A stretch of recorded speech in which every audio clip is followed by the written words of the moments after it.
একবারও ভেবে দেখেছ কৃষ্ণ যদি মেয়েটাকে নিয়ে ও বাড়িতে যায় তখন তখন কি হবে?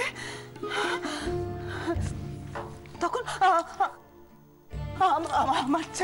আমার ছেলে যদি কোনো ক্ষতি করে বসে, মীরা যদি, শোনো আমার কথা শোনো, মীরা যদি চোখের সামনে দেখে, মীরা যদি চোখের সামনে ওই মেয়েটাকে দেখে, মীরা আমার ছেলেকে ছাড়বে না।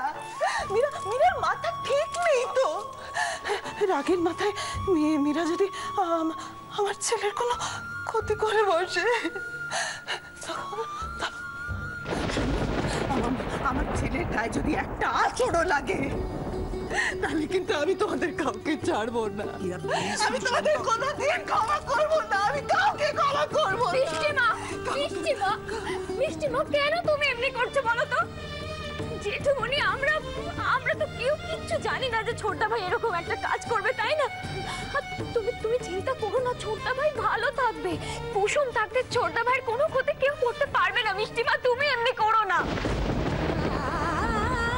আমার ছেলেকে আমার কাছ থেকে কেড়ে নিয়ে গেল মেয়েটা, আমার ছেলেকে আমার কাছ থেকে কেড়ে নিয়ে গেল। ইরা, প্লিজ প্লিজ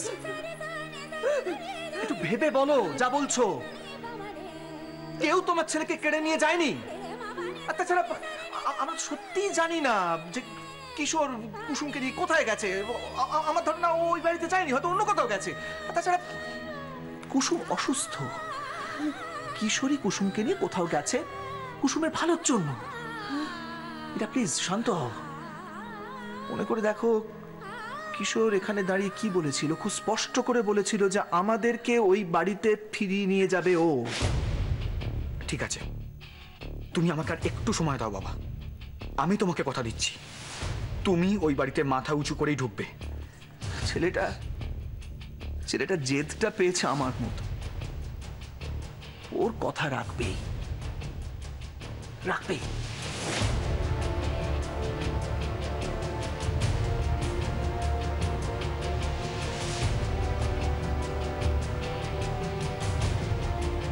কিন্তু মীরার কন্ডিশন অনুযায়ী তো কিশোর মীরার কাছে ফিরতে বাধ্য। তাহলে কি করবে ও কি কুসুমকে নিয়ে ও বাড়ি ঢুকেছে?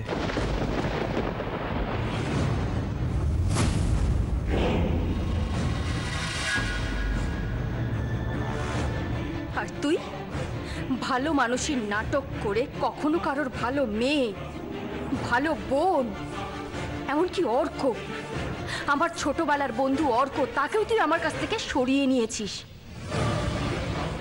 আমার বিপদে যখন অর্কর আমার পাশে থাকার কথা, তখন তুই তাকেও আমার কাছ থেকে ছিনিয়ে নিয়েছিস।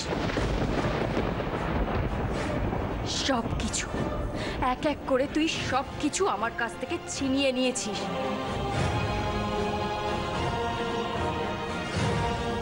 অর্জুনের মৃত্যুর পরে যখন আমি কিশোরকে নিয়ে নতুন করে বাঁচার স্বপ্ন দেখছিলাম, তখন তো সেটুকু সুখ সহ্য হলো না।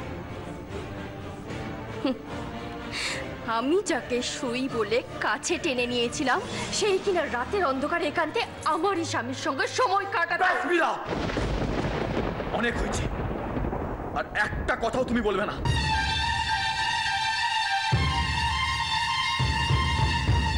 কিসের ভয় চুপ করে রাখবে তুমি আজ আমায়? যে কাগজে সাইন করিয়েছিলে সেটা তো ধুলে লুটাচ্ছে আজ।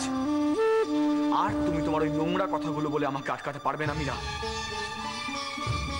এখানে থাকতে আর এক মুহূর্ত ইচ্ছা করছে না আমার, দম বন্ধ হয়ে আসছে। চলো রাই। না কলকাতা বাবু,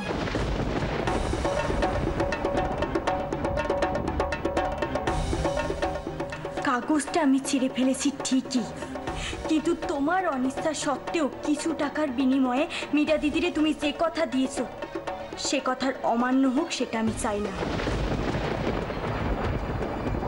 তাই এখান থেকে শুধু আমি যাব, তুমি এখানেই থাকবে।